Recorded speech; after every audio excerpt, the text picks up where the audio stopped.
The anime begins with a famous saying. It is said that when a being is treated with care, a spirit will come to inhabit it. Then, one bright morning, we see people in the streets going about their daily lives, and a red light is focused on a trash bin. In a certain city, we see two ladies in white clothes throwing garbage bags into the designated spot for trash disposal. After that, we see a torn dog doll and a girl talking to her mother about how her doll is ruined. Her mother expresses regret as they just bought it, and fixing it might make it worse. She suggests they buy a new one instead, and we see them put it in a garbage bag and toss it into the trash outlet that leads through pipes to garbage trucks. Then we see a lady leaving, while a strange person wearing a mask and hood is watching her. The garbage trucks move, and a person in dirty clothes follows them. Soon after, we see a man in white clothes, like a security guard, hearing whispers inside a room. He approaches the door to find someone rummaging through the trash. He is surprised, forcefully opens the door, and points a weapon at this person. We learn that this area is forbidden for anyone not allowed to enter, and the security guard tells us that this person is a thief who steals from the trash and threatens the beauty of their city. An alarm sounds, and other soldiers arrive, but the thief throws garbage bags at them and escapes through the trash outlet. He tries to get out, but the gate closes. Suddenly, the soldiers shoot at him, but he is very fast and manages to dodge the bullets and escape. The soldiers continue shooting at the fleeing thief, but one bullet hits him as he jumps over a wall, and he manages to hide and finally escape from them. We see this thief coming out of a sewer, revealing his face as a boy who says they are a bunch of fools that don't threaten anyone. In his bag, there are the torn dog dolls. Then we see that everyone in the city is wearing the same white clothing and listening to someone playing music. Afterward, we see a person writing in a notebook while listening to two ladies discussing an incident involving garbage the night before, wondering about the person who escapes with the trash, thinking he might be from the tribes. They look at this person and assume from his clothes that he is of a lower status than them. The man looks at them and walks away, and we understand that those from the tribes are seen as lower in status and cleanliness than those living in the city. The two ladies wish that those living in the tribes would keep to their side. We then see the man exit through an iron gate, revealing that there is a high wall separating the tribe side from the city side. We see that the tribe side is an old and dirty city. Two people talk about the thief who stole from the city's garbage, wishing he would stop so the soldiers wouldn't come to them. Meanwhile, we see the boy thief surrounded by the stolen items he took from the city's trash, and we hear a girl tell him Rodu and ask if he went again to collect garbage. We learn her name is Kyo, and she continues saying that people in the city are demanding regarding garbage management, and it's unpredictable what they might do if they catch Rodu. She asks him why he insists on collecting trash. Rodu explains that the rich in the city throw away usable things without a second thought, and stealing helps him earn money to cover his living expenses. Kyo asks Rodu if he enjoys collecting trash. He clarifies that it's not like that, but at that moment, we see three people bullying Rodu, saying he smells awful. They notice Kyo, and one of them tells her that her smell will become bad if she continues standing with Rodu. He points at Rodu, saying he wears that dirty glove all the time, and believes he will get a rash if he touches him. Another kicks a lamp that was in front of Rodu, telling him that no one would buy the trash he fixes. They continue saying that under those gloves is terrifying, and we hear Kyo say that Rodu is no different than them. One of the people says that going out with him is a bad idea because he is the son of a killer. Rodu is astonished by this comment. This person continues, saying that these neighborhoods were built to confine criminals, and they think they are descendants of such people trying to maintain cleanliness to improve their image. Here, they accuse Rodu's father of destroying everything due to the killings he committed, telling Kyo that if she goes out with him, people will presume she is bad like him. Rodu looks on in anger, frightening the three people, and one of them mentions his criminal eyes and suggests he will become a killer like his father before they leave. Rodu asks Kyo why he would become like that. Kyo tells him that it's horrible to say and that he is not like his father, insisting he is a good person who cannot kill anyone. Rodu gazes at her, feeling tense, and suddenly Kyo screams in delight upon seeing that Rodu has fixed the dog doll. However, Rodu clarifies that this doll is not for sale. At that moment, Kyo's mother calls for her, asking her what she is doing and telling her to come home with her. Kyo goes with her mother and tells Rodu that she will see him again. We hear her mother saying she requested Kyo not to see Rodu again. Rodu watches them leave, and then we see him walking on his way home, where we find the person who was in the city standing inside, repeating Rodu's words about the doll not being for sale. Rodu gets angry, saying,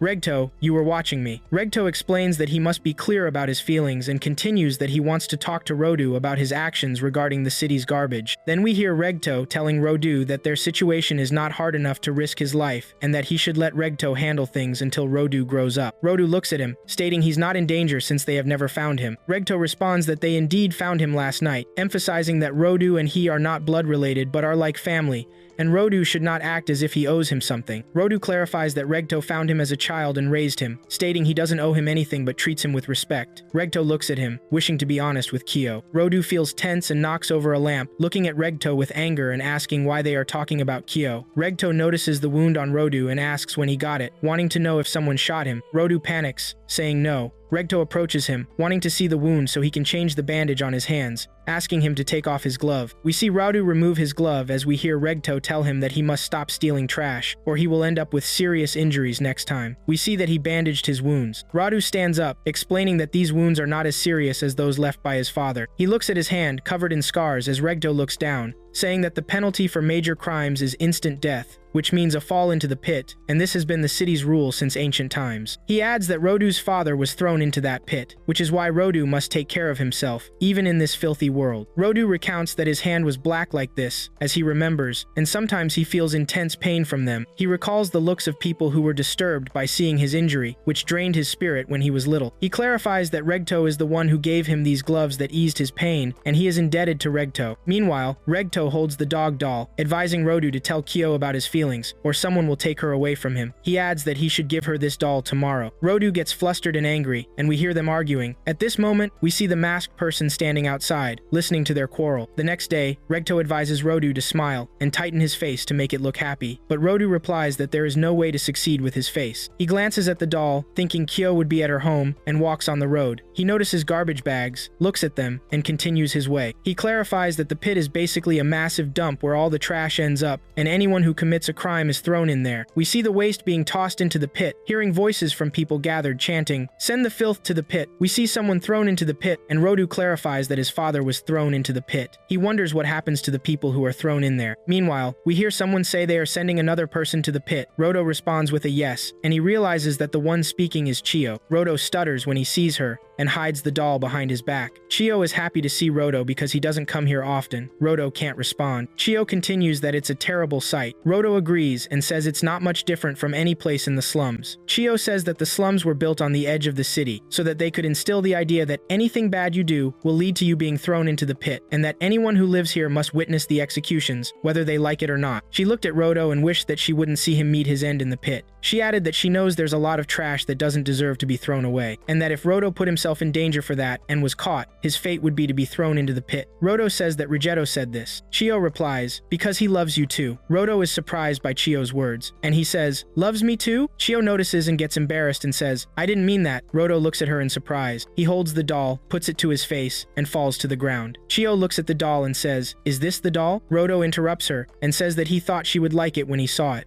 He pauses and explains that she might not like it because it came from the dump. He extends his hand for Chio to take the doll. Chio took the doll from him and was happy. Rodu looked on in surprise. Then we see Rodu running and jumping joyfully in the streets. He said he must tell Rigetto what happened. As he runs, he collides with city police officers and falls to the ground. They look at him and continue on their way. Rodu wonders what they are doing here. Rodu continues his run to Rigetto. He hesitates before entering the house, but he opens the door and enters. He hoped to see Rigetto, but he was shocked when he saw the masked person in front of him on the ground, Rigetto killed with a sword. Without hesitation, Rodu attacks the masked person. Suddenly, we see Rodu fallen on the ground, injured, and unable to get up. We see the masked person pick up a book from the ground and look at Rodu as he exits the door. Meanwhile, Rodu hears a whisper from Rigetto. Rodu goes to him and hears Rigetto tell him in a low voice, "Run." Rodu asks him why and who did this to him. He reassures him that he will go get help, but Rigetto screams at him and tells him to run, and to change this filthy world, and Rigetto dies. Meanwhile, the police arrive and arrest Rodu. They accuse him of committing murder. Rodu is surprised, and he tells them, "What do you mean? I didn't do anything." The police force him to be silent and say that he was caught red-handed killing Rigetto, and that he is covered in his blood. Rodu explains to them that the real killer escaped. They ask him to be silent, but Rodu repeats that the real killer escaped. So one of the police officers hit him. After that, we see people gathered in front of the house, and we hear one person say, "Finally, Rodu killed. He killed his adopted father." And we see the dog doll, and we hear Chio's voice saying that she can't believe Rodu did that. Then we see people gathered at the pit, and we hear the judge say that our beautiful land has been polluted because of your actions, not just stealing trash, but by committing the most filthy crime, which is murder, and we see Rodu hanging by ropes at the pit. The person continues and says, even if the victim is just a filthy person from the tribes, the perpetrator of the crime must not remain on the land for a single moment. And he announces the death sentence for Rodu, and the people shout and repeat, throw the filth into the pit. Here Rodu appears hanging, wondering what is happening and how it could happen, and we see him approaching the pit. Rodu continues that he didn't do anything. He looks at all the standing people and begs them to listen to him, and among the people, he sees Chio standing and holding the doll in her hands. At that moment, Rodu shouts at her and says that Rigetto was killed, and that the killer must be found. Chio whispers and says, I believed in you. You are truly the son of a killer, and she throws the doll on the ground and leaves. At this moment, the people continue to repeat the phrase, send the filth to the pit. At this moment, Rodu smiles and says, you are the filth, piles of filth with no will of your own. And Rodu sees the judge raise his hand and notices the real masked killer among the standing people. Suddenly, Rodu is thrown into the pit, and he vows as he falls that he will send them hell. After a while, Rodu opens his eyes, and we notice that he has fallen among the trash, and that he is still alive, and he doesn't know where he is or what this place is, and we see that this place is full of trash and waste. Rodu looks on in surprise and says, they used to say it was a landfill, and we see a monster appear in front of him. Rodu continues that the pit is the end of everything, people and trash, and Rodu looks at the monster in fear, and he says, it really is hell. We see Rodu looking small, holding someone's hand, as they both look at a dangling person's foot. Rodu explains that it always seems strange because everyone is busy with criminals and filth, and never wonders what happens to them when they are thrown into the pit. He imagines people talking about throwing someone else into the pit, then hears a girl's voice asking why they commit crimes, knowing their fate is to be thrown into the pit. He remembers the judge's hand, and anger shows in Rodu's eyes. Rodu runs fast from a giant monster that appears from the garbage and shouts. Then several more giant monsters come out of the trash. Rodu runs, but suddenly one of the giant monsters stands in front of him. Rodu freezes, scared, wondering what these things are. They're just piles of garbage. How can they? Before he finishes his question, one monster attacks, trying to eat him,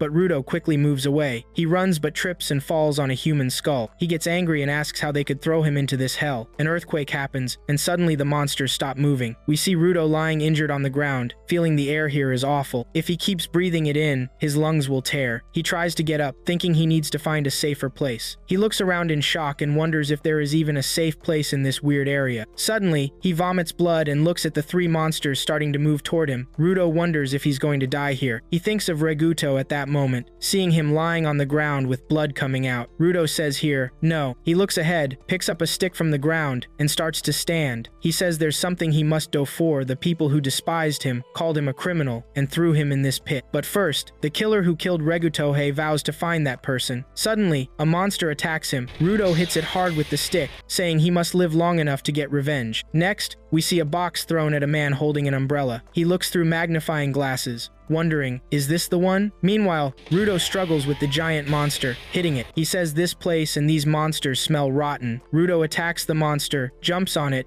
and hits it, but the monster hits him back, pushing him away. Rodu crashes into a high rock, then another monster lifts that rock. Rodu grabs a traffic sign and throws it at the monster. Suddenly, another monster appears under Rudo's foot. He jumps up but starts coughing blood, feeling weak. The monsters get closer. A red glow appears on Rudo's hand. He feels power. The monsters attack, but Rodu strikes them. He pierces one monster's body with a piece of metal sheet, tearing it in half. The monster explodes. We see the remains of the monsters behind Rodu, who falls to the ground, saying the smell is rotten. Suddenly, a bigger monster than the others appears behind him, standing on its hind legs. Rodu looks at it and starts running. Suddenly, the monster slams the ground hard, causing an explosion around it. The blast throws Rodu into the air, and he falls down a slope. Rodu, lying on the ground, opens his eyes and is surprised to see the man holding the umbrella standing in front of him, wearing a mask. Rodu wonders who he is. The man picks him up, then kicks him away. Rodu is in pain, but the man carries him, fitting a mask over his face. Rodu feels he can breathe now. He asks if the man is a local and what this place is, and what these monsters are. The man tells him to be quiet, but Rodu insists on knowing what this world is. The man tells him again to stay quiet. Rodu explains he just fell into this world and wants to understand the pit, this underground place. The man says they are not underground, and that he must keep quiet. Rodu yells for the man to speak clearly, but the man snaps back angrily, shouting that this isn't underground, and that the garbage was thrown by the people from the Ark. He orders Rodu to be silent because those monsters behind them found him because of his noise. Rodu is shocked. The man continues, calling these the garbage monsters, made from trash, and they can't be killed by ordinary weapons. They're attracted to the sounds people make. The man orders Rodu to stay quiet, saying he was hiding from the monsters. Suddenly, a monster approaches from behind the man. The man says it's all Rudo's fault for not listening. Suddenly, fire bursts out of the umbrella, turning it completely into flames. Then the umbrella opens, revealing sharp blades inside. The man directs it at the monster behind him. Suddenly, the umbrella spins and explodes the monster. Rudo notices the monster doesn't regenerate. He wonders what kind of umbrella this is. At that moment, the monsters line up and start attacking, but the man charges and defeats them all with a single strike of his umbrella. Rudo asks if this is a technique used here in the pit or something special this man has. The man swings his umbrella down to the ground. Rudo thinks if he had this umbrella, he could teach those bastards a lesson. Suddenly, a monster shoots a bubble at the man, who blocks it with his umbrella, causing a small explosion. During that, the man attacks the monster's head with the umbrella and blows it up. Then the man stands, and the umbrella turns back into a normal one. The man looks at Rudo and tells him he's still alive. Rudo asks who he is. The man removes his mask and says his name is Engin, a simple garbage cleaner. Suddenly, Engin feels suffocated by the awful smell, quickly puts his mask back on, and yells at Rudo, asking why he made him take off his mask. Rudo looks surprised and falls to the ground. Earlier, we see young Rudo with dirty clothes. Reguto asks what happened to him. Rudo says they pushed him. Reguto says those bullies again. Rudo explains he told them those things were alive, so they mocked and beat him. Reguto asks if he fought back. Rudo shakes his head no. Reguto says good. Rudo tells Reguto he once said that if you take care of something, a spirit will eventually live in it. Reguto replies that Rudo misunderstood and thought those things were alive. Rudo stays quiet. Reguto adds, it's just an old legend, probably just to encourage a certain mindset about caring for the things in your life. He says he doesn't believe in it, but thinks that towel has a spirit, that's why Rudo cleaned it carefully. Rudo looks at him and points at other things around. Reguto laughs and says maybe. Rudo looks at his glove and says this one too. Reguto says if you take good care of them over time, a spirit will dwell inside. Rudo is amazed. Right now, Rodu wakes up to find himself chained. We hear Ingin's voice say, "You're awake." Rodu scolds him. Ingin replies, "Is that how you treat someone who saved your life?" Ingin walks, pulling Rodu along. Rodu angrily asks him, "Why these chains? What are you going to do with me?" Ingin answers that Rodu fainted, and he decided to take him along. Rodu tells him to untie him because he wants to go back up. Ingin stops and explains that's impossible. He says the place above is called the Ark, and asks how Rodu thinks he can go up, because the Ark is constantly moving, and there are other factors, so it's impossible. He pulls Rodu, and continues that Rodu must accept this and stay calm. But Ingin stops when he hears Rodu say that it's impossible, and he'll return no matter what, and that Ingin knows something he doesn't want to tell him. Rodu insists he must know how to reach the Ark. He adds that he wants to understand this world, the monsters, and even the power Ingin possesses. He asks Ingin to tell him everything, because he'll use all of it against the villains in the Ark. He remembers the masked killer. Rodu continues that he won't be silent until Ingin tells him everything. Suddenly, Ingin throws his mask away and says Rodu won't stop talking, so he'll tell him about this world. We hear Rodu's voice telling him to stop. We see Ingin forcefully dragging him while walking. He suddenly drops him on the ground. Rodu looks around and sees transport trucks next to a gas station. He asks, "What is this place?" Ingin tells him to enjoy himself. Rodu turns to Ingin and asks him to wait, saying he hasn't answered anything. Ingin leaves him alone. But suddenly, Rodu hears a sound behind him. He turns to find masked people looking at him. One of them wonders, "He's a kid. What's he doing here?" They assume someone is with him. It's impossible for him to come here alone. He looks at Rodu's clothes and is surprised, saying, "Could it be?" He approaches Rodu and asks if he's from the Ark. Rodu looks at him. The man continues, "Where did you come from?" Rodu replies that he actually came from the Ark. Suddenly, the people remove their masks and throw them up. They gather around Rodu, eagerly asking, "Are you really from the Ark?" because they've never seen someone from there alive before. They're amazed. Rodu asks them, "Who are you?" One of them is surprised that Rodu speaks their language. They don't believe he's lying. One person tries to unmask him, but Rodu pulls away. They can't believe he survived. Another person explains that they only find their corpses. He asks Rodu why he's tied up like this. The man tries to untie him. Rodu sees that they are kinder than Ingin. But suddenly, we see he's tightly bound by his hand inside a cage. We hear Rodu trying to free himself. We understand that they don't want a valuable person from the Ark to escape. One of them explains that the bodies of people from the Ark are very valuable. A complete body, but also the eyes, arms, and legs. And someone will even pay for their clothes. But despite that, they didn't expect to get one of them alive.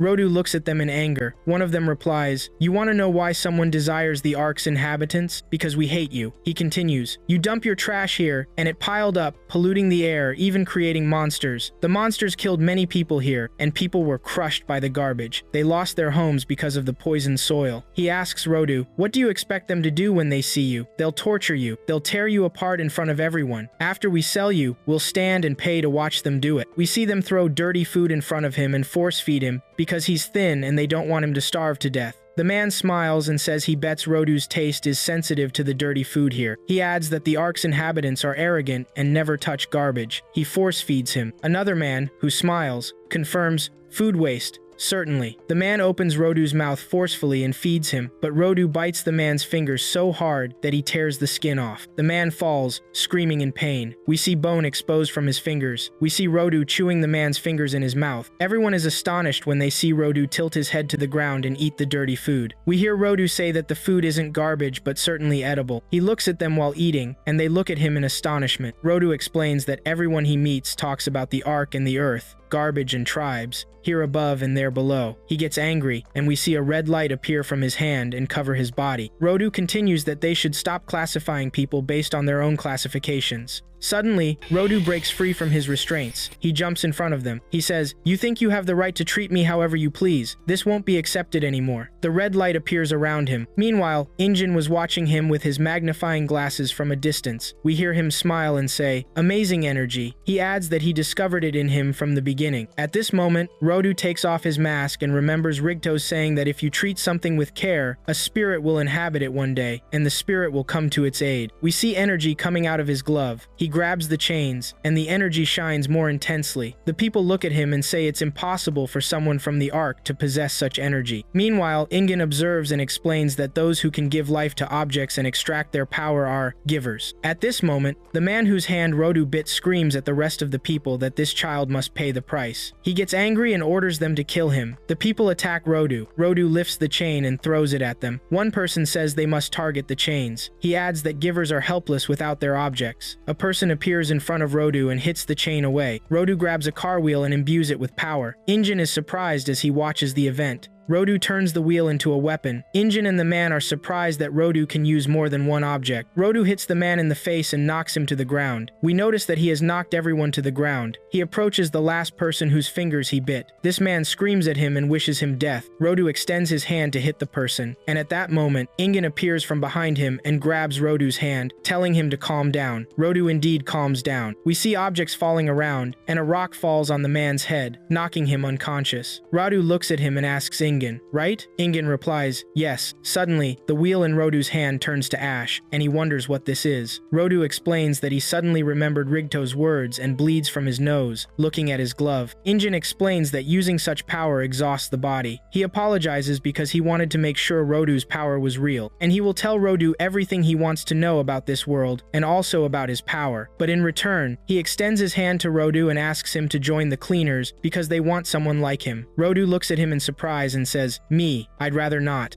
The events begin on Earth. We see a person sitting on one of the building rooftops. He notices his device making a sound and turns it off. He notes that Engen rarely calls him and wonders what he's doing. He's surprised when he learns that he has found a natural talent. In another building that looks like a clinic, Engen explains to the person he's talking to on the phone that he accidentally found Rodo in the desolate wasteland. It turns out Rodo has powers unlike any he's seen before, and he recruited him for the cleaners. He adds that he'll introduce them to each other when he finishes here. We see a strange-looking doctor treating Rodo. Rodo looks at him in surprise and tells Engen that he never said he would be part of Engen's gang. Engen explains that he's not in a position to refuse. Rodo appears angry and tells him that he needs to return to. The doctor interrupts him, shouting that he's lucky. Rodo is startled and wonders who this person is. The doctor continues that only fools wander in the wasteland and assures him that if he had breathed the air longer, he would be dead or could have been kidnapped. He says it's better to thank this man, meaning Engen. Engen agrees with the doctor and asks Rodo to thank him. It becomes clear that the doctor is actually an old woman who has finished treating him and asks him to pay for the treatment. Rodo and Engen leave the clinic. Rodo thanks Engen for paying for his treatment and tells him that all he wants is information and that he doesn't have time to join the cleaners group. Engen interrupts Rodo and explains that he thought the kidnapping incident made it clear to Rodo how people here on Earth view space people and that he would be in trouble if they discovered he was from space. Engen continues that this place doesn't give information information for free, and Rodu should be quiet and follow him. Afterward, we see Rodu eating in a restaurant with Engin, who notes that Rodu's appetite has opened up after vomiting from eating out of the garbage. Rodu looks at the birds and thinks to himself that he believed the pit was just waste, but they have real cities, food, and everything. He asks Engin about his name. Rodu answers that his name is Rodu. Engin says that Rodu is a nice name. Engin continues telling Rodu that here on Earth, not only does garbage accumulate, but the same rule applies to emotions, which they call moga. Sometimes moga turns into energy, leading to various results. Among these results is the birth of garbage monsters that attack humans on sight. They are always present in dumping areas outside, but sometimes they enter cities. At this moment, Rodu asks why they don't fortify the entire city. Engin replies that it's because of human nature. They can't stay locked up forever. Engin explains that ordinary weapons can't kill these monsters. He points to Rodu's gloves and explains that his gloves can kill them. Rodu is surprised to hear this. Engin explains that when someone treats something with care for a long time, it becomes inhabited by moga. They call these things vital tools. Defeating garbage monsters requires the moga of vital tools. He also explains that a small category of people can extract the energy of vital tools. Rodu asks if he is among these people. Engin answers yes, and adds that both he and Engin possess this ability and are known as givers. At this moment, Rodu thinks to himself that Rigto was right. Then Engin tells Rodu that the cleaners are a group of garbage monster exterminators and that they need more givers. Rodu understands why Engin wants to recruit him and asks if he joins them, can Engin teach him how to return to the upper world? Engin is surprised and explains that he has no idea about ascending to the upper world. Rodu is shocked and tells Engin that he acted as if he knew how to ascend, but Engin clarifies that he never said anything about ascending. Rodu becomes agitated, but Engin tells him that their leader might know a way to ascend.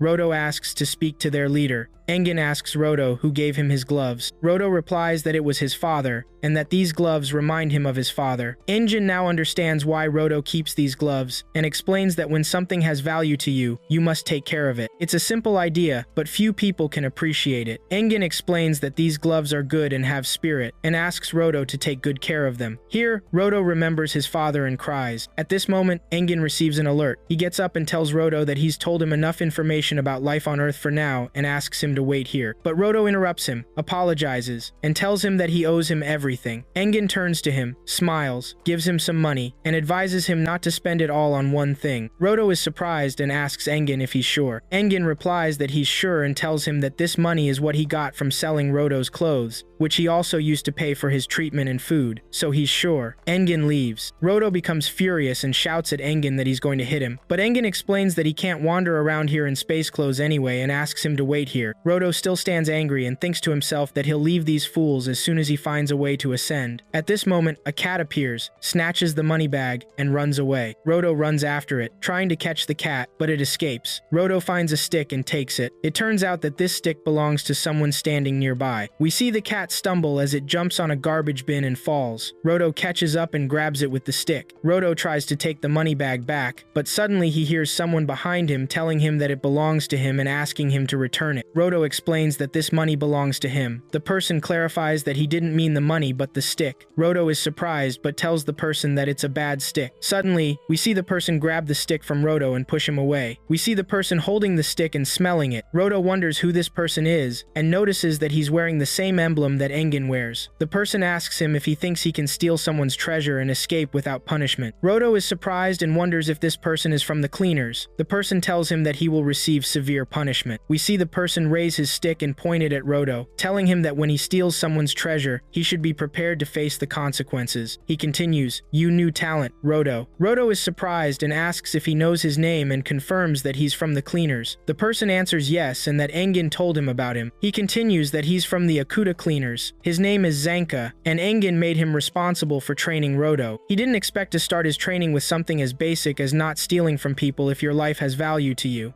Rodu tells him that he was using it to retrieve his money from the cat. Zanka interrupts him, saying he should go to his father and tell him that he didn't raise him well. Rodu gets angry here and thinks to himself that this jerk knows nothing and is insulting Rigto. He starts showing signs of anger. Here, he remembers Rigto advising him that if he wants someone to listen to him, he should try to compromise first. He continues that he bets Chiwa hates quick-tempered young men. Young Rodu is surprised. Rigto smiles and continues that he should calm down and think about the other person's feelings. We see Rodu has calmed down and repeats the phrase, "the other person's feelings." He thought Zanka was angry because he felt his staff had been stolen, just as he would be angry if someone took his glove. Rudo explains that he didn't mean to take the staff and didn't know it was his, apologizing. Rudo looks at him, and suddenly, Zanka calms down and apologizes for his temper, explaining that his staff means a lot to him. Rudo is surprised by Zanka's reaction, thinking to himself that this is the first time in his life he's ended a fight. He realizes Regd was right. Zanka tells him he's going to join the cleaners now, extending his hand and saying they'll work together from now on. Zanka asks him what his jinki are and what he can do with them. Rudo explains that his jinki are his gloves, and that he doesn't know what he can do with them yet. Zanka looks at Rudo's gloves and admires them. Rudo thinks that Zanka seems like a different person from the one he met just a moment ago. He's smiling now. Rudo remembers Regd advising him to change his scowl and try to smile, understanding that a smile makes a big difference. Meanwhile, Zanka tells him that his staff is his jinki, and that everyone makes fun of him for it. Rudo wonders if he can smile and psyches himself up, believing he can. Zanka then asks him why he wants to join the cleaners. We see Rudo flash a goofy smile and tell Zanka he's just helping them to get what he wants. Zanka stares at him and suddenly yells, asking what that damn expression is and accusing him of making fun of him. Rudo is startled and asks why he's angry now. He explains that the expression on his face is the best smile he's ever managed. Zanka asks, in what world is that considered a smile? Rudo wonders what he did wrong and smiles another goofy smile. Zanka yells at him again, calling him a lunatic. He adds that he'd forgiven him, but now Rudo is just mocking him. Rudo angrily retorts, asking what's so wrong with smiling during a normal conversation. Zanka tells him he thinks he's special because Engin said he was a natural. He goes on, saying they risk their lives every day against trash monsters and other threats, while Rudo just says he's helping them to get what he wants. If he can't speak seriously about his goal, it must be a trivial one. Rudo then remembers Reg being killed by the masked man and Reg's words telling him to change this rotten world. We see Rudo stand before Zanka and ask, what did you just say? A trivial goal? He continues, saying he's serious about it and that he's giving it his all, warning Zanka not to mock him. Zanka realizes they haven't gotten along from the moment they met. He grabs his staff and turns it into a jinki. At the same moment, Rudo grabs something and turns it into a jinki. Zanka is shocked, realizing Rudo's ability can turn anything into a jinki just by touching it. Zanka continues, saying this explains what Engin meant by Rudo being a natural, but if natural talent is all he has, he won't beat a normal person like him. Suddenly, Zanka's staff falls from the sky in front of Rudo. Rudo is surprised and wonders when the staff went up into the sky. Zanka begins his attack on Rudo, who tries to block it. Zanka tells him he has to be faster. Rudo counterattacks, but Zanka raises his staff and strikes Rudo, knocking him to the ground. Zanka tells him his attack was weak, adding that power is all Rudo has. But then Zanka feels something on his face, touches it, and is shocked to see that Rudo used a plunger in their fight. Zanka tries to explain what a plunger is to Rudo. Rudo charges at Zanka, who dodges all of Rudo's attacks with a look of disgust. Suddenly, Zanka runs away. Rudo wonders what scared Zanka so much. He doesn't know what this thing in his hand is, but it works well. He runs after Zanka. Zanka runs, telling Rudo to drop that thing, but Rudo keeps chasing him. Suddenly, Zanka looks back and sees Rudo jump, swinging the plunger through the air, flinging all the filth from it onto Zanka. Zanka screams. Later, we see Engin driving a car through the city. He sees Rudo sitting by the side of the road. Engin stops beside him and asks if he and Zanka have become friends, but he's surprised to see Zanka on the ground in a state of shock. After that, in Engin's car,